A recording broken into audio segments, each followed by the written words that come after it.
rider na bangga at nagulungan ng dump truck sa Kabakan, Cotabato. Patay agad ang biktima.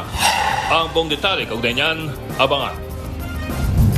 Magandang gabi Pilipinas sa Frontline Tonight. Pagbabalik ng No Contact Apprehension Policy or NCAP nagsimula na.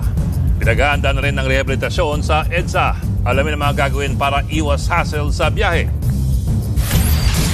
Karamihan ng mga Pilipino, malaki pa rin daw ang tiwala kay dating Pangulong Duterte kahit nakakulong na siya.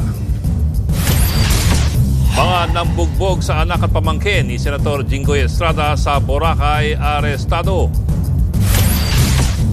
Barangay Tanod na pinilit magbakasyon ng walang sweldo na maril sa Barangay Hall sa Dasmariñas, Cavite.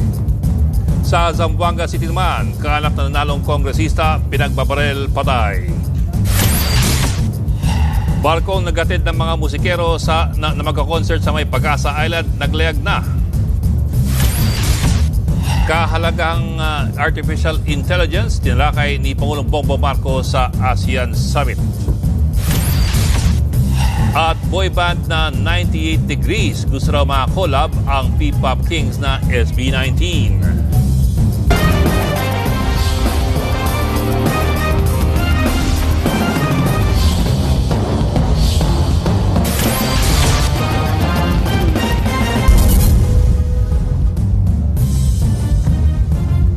Higit 500 motoristang nasampulan agad sa pagbabalik ng No Contact Apprehension Policy or NCAP sa Metro Manila.